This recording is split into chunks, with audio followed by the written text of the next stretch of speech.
What if everything you think you know about aging is wrong? What if the secret to looking and feeling younger has nothing to do with fighting time and everything to do with surrendering to it? This is the radical wisdom of Zhuangzi, the ancient Chinese philosopher who taught that the key to vitality isn't control, but letting go. Zhuangzi's core idea is simple but profound. The more we cling to rigid ways of thinking, the more we limit ourselves. He once said, "The fish forgets itself in the river, and the man forgets himself in the Tao." In other words, when we stop forcing our narrow views onto the world and instead flow with the natural order of things, we tap into something far greater than our small, anxious minds. This isn't about giving up control. It's about realizing control was an illusion all along. You probably recognize that stubborn feeling of being right. It's comforting, isn't it? To have a firm opinion, a clear sense of how things should be. Many of us cling to familiar ideas because they make the world feel predictable. But Zhuangzi would ask, what if that certainty is the very thing holding you back? What if the secret to a youthful spirit isn't about fighting time, but about surrendering to a deeper kind of wisdom? Remember when you realized a childhood belief wasn't quite true? Maybe you thought thunder was a giant rolling boulders across the sky, or that grown-ups had everything figured out. There's a strange freedom in that moment of discovery, when the old understanding falls away and something new takes its place. Zhuangzi's philosophy is like that, a gentle unraveling of what we think we know, so we can see the world with fresh eyes. Now think about aging. Society tells us it's a downhill slide, a loss of vitality. We fight it with creams, routines, and sheer willpower. But what if looking younger isn't about resisting time at all? What if it's a sign that your spirit is in harmony with something deeper? Zhuangzi would say that the most powerful spirits don't wither because they don't cling. They move like water, adapting, flowing, never hardening into rigid shapes. Here's where it gets interesting. We all know someone who seems ageless, not because of their skin, but because of their energy. They're curious, playful, unburdened by the weight of fixed ideas. Zhuangzi would call that the mark of a liberated mind. When we stop identifying so tightly with our roles, our age, even our bodies, we start to reflect something timeless. It's not about vanity, it's about alignment. The less we resist the natural flow, the more we embody a kind of effortless youth. But let's be honest, this isn't easy. Our minds love to build walls, to categorize and defend. We worry about how others see us, about staying relevant, about proving we're still enough. Zhuangzi would laugh at that, not in a cruel way, but with the kind of warmth that makes you see the absurdity of your own fears. He'd remind you that the turtle lives long because it doesn't fret about being a rabbit. The oak tree doesn't strain to be a reed. Everything has its own natural rhythm, and fighting it only drains your spirit. So how do we start? By noticing where we're forcing things, where we're clinging to ideas that no longer serve us. Maybe it's the belief that aging means decline, or that control equals power. Zhuangzi's wisdom invites us to soften, to question, to play. When we do, something shifts. The face relaxes, the eyes brighten. The spirit, no longer weighed down by so much unnecessary effort, begins to shine through. This cracks open a deeper understanding of why looking younger isn't just about genetics or skincare. It's a reflection of a spirit that's learned to flow with life rather than resist it. To grasp this, let's walk through a natural three-phase journey. one that mirrors how we grow into our most authentic and vibrant selves. We all start by seeing things simply. In the beginning, life feels straightforward.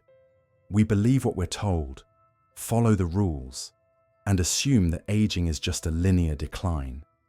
At this stage, we might think that youthfulness is purely about external fixes, creams, diets, or treatments. Our reactions are knee-jerk, driven by habit or societal expectations. If someone insults us, we fire back. If life gets hard, we tense up. This is where Zhuangzi, the ancient Chinese philosopher, would say we're trapped in the small understanding, the limited view that sees everything as fixed and separate. We're like the frog at the bottom of the well, convinced the tiny circle of sky above is all there is. But then comes the confusing middle. This is when things get complicated and the simple answers stop working. Maybe we notice that some people age gracefully while others don't, despite similar habits. Maybe we start questioning why stress ages some faces, but leaves others untouched. This phase is uncomfortable because it forces us to doubt what we once believed. Zhuangzi called this the great understanding, the messy, often unsettling realization that life isn't as rigid as we thought. Here, we're like the bird flying over the well, seeing the vastness for the first time, but feeling lost in it. You might be someone who resists change at first, clinging to old habits, because they feel safe. Most of us feel uneasy during transitions, and that's normal. The middle phase is where we're tested, where life throws curveballs, and our old reactions don't serve us anymore. This is where Zhuangzi's wisdom shines. He saw challenges not as obstacles, but as invitations to grow. The tough middle phase isn't a sign that something's wrong. It's a sign that we're expanding. Think of a tree bending in the wind. It doesn't break because it's flexible. Similarly, when we stop reacting impulsively and start responding thoughtfully, we begin to embody that same flexibility. You may catch yourself pausing before reacting lately, noticing how your old patterns don't fit anymore. This subtle shift is the first hint of the new clarity waiting on the other side. And that's where the third phase begins, the new clarity. Here, we start to see that looking younger isn't about fighting time, but about harmonizing with it. It's the difference between forcing a smile and feeling genuine joy. Zhuangzi called this wu wei, or effortless action, the art of moving through life without unnecessary struggle. People with youthful spirits aren't avoiding stress. They're navigating it with a lightness that doesn't leave marks. We start noticing how our faces soften when we let go of grudges, how our eyes brighten when we're truly present. This isn't magic. It's the natural result of a spirit that stopped wrestling with life. The contrast between knee-jerk reactions and thoughtful responses is key. Zhuangzi compared it to the difference between a skilled butcher and a novice. The novice hacks at the meat, dulling the blade and straining the muscles. The skilled butcher moves with the natural lines, barely exerting effort. In the same way, when we react impulsively, we wear ourselves out. But when we respond with awareness, we conserve energy, and that energy shows up as vitality in our faces and bodies. The tough middle phase is where most of us get stuck, because it's easier to revert to old habits than to sit with uncertainty. But Zhuangzi reminds us that this discomfort is where transformation happens. It's like the caterpillar in the chrysalis. Nothing looks like it's working until suddenly it does. You might feel impatient, wanting to rush to the clarity phase. But the middle is where the real work is done. Most of us feel uneasy during transitions, but that unease is the friction of growth. Now think about the small changes you've already noticed. Maybe you're less quick to anger, or you find yourself taking a deep breath before speaking. These subtle shifts are the early signs of a spirit learning to flow. We start noticing how much energy we used to waste on resistance. And as we shed those old patterns, our faces begin to reflect that inner lightness. Through this discomfort, we begin to notice something shifting. It's not immediate, not dramatic, but subtle. Like the way light changes at dusk, almost imperceptibly, until suddenly the world is bathed in a different hue. At first, it might feel like resistance, like the mind is pushing back against something unfamiliar. But beneath that resistance is something far more interesting. The first stirrings of a new way of seeing. You'll likely find daily decisions coming easier, not because the choices themselves have changed, but because the weight behind them has. What once felt like a heavy burden, the need to be perfect, to please everyone, to never misstep, starts to loosen its grip. It's as if you've been carrying a backpack full of stones you didn't even realize were there, and one by one, you're setting them down. Many notice old frustrations don't bother them as much. The co-worker who always interrupts, the traffic that never seems to move, the endless stream of small annoyances that used to feel like personal affronts. They begin to lose their edge. It's not that these things have disappeared, but the way they land in your mind has shifted. There's a little more space between the trigger and the reaction, a breath where there wasn't one before. This is the quiet work of growth. It doesn't shout, it whispers. It doesn't force, it invites. And slowly, almost without realizing it, you start to move through the world differently. The things that once seemed so urgent, so vital, begin to reveal themselves as what they always were. Passing moments, not the entirety of your story. Together, we discover that much of what we thought was fixed, our habits, our reactions, even our sense of self, is far more fluid than we imagined.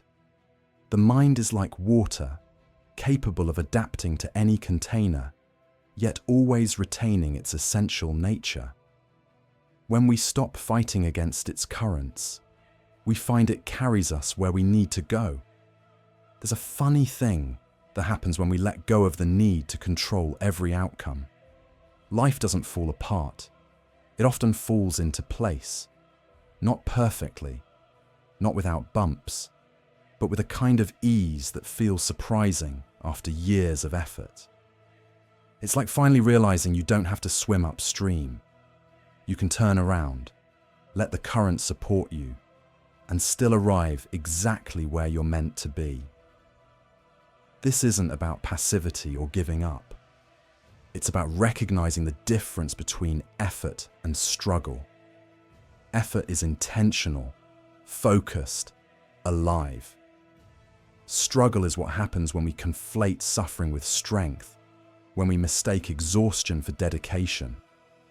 The shift comes when we see that the tightest grip isn't always the strongest. Sometimes it's the open hand that holds the most.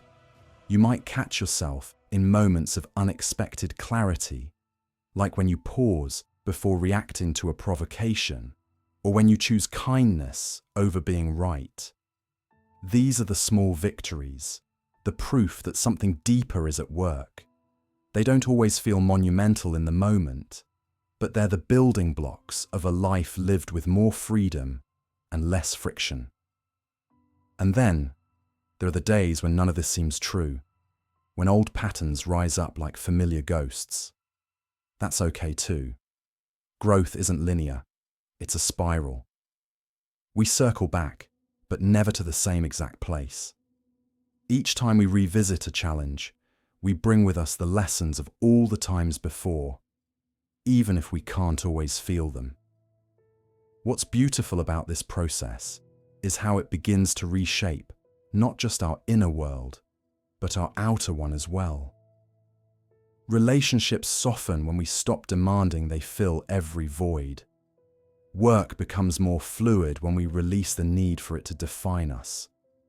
Even time feels different, less like a ticking clock and more like a rhythm we're part of. This is the paradox at the heart of it all.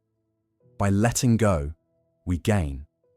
By releasing the need to force outcomes, we open ourselves to possibilities we couldn't have planned. It's not magic, though it can feel that way. It's simply the natural result of aligning with how things actually are, rather than how we think they should be. Zhuangzi, the ancient Chinese philosopher, captured this perfectly when he spoke of freedom as being like finally taking off shoes that never quite fit. For years, we might not even realize how much they've been pinching, how much energy we've spent adjusting our stride to accommodate them. But the moment we slip them off, the relief is immediate. The ground feels different beneath our feet, softer, more alive. We wonder how we ever walked in those shoes to begin with. Together we discover that this is what it means to come home to ourselves. Not as a destination, but as a continual return, a remembering. It's in the ordinary moments, the deep breath before answering the phone, the laugh that comes a little easier, the quiet acceptance of what is, that the real transformation happens. And the most uplifting part, this isn't reserved for a select few. It's available to anyone willing to take that first step into the discomfort, to trust that on the other side of it lies something far more spacious and true. The journey isn't always easy, but it's always worth it, because the person you're becoming is someone you'll be glad to finally meet.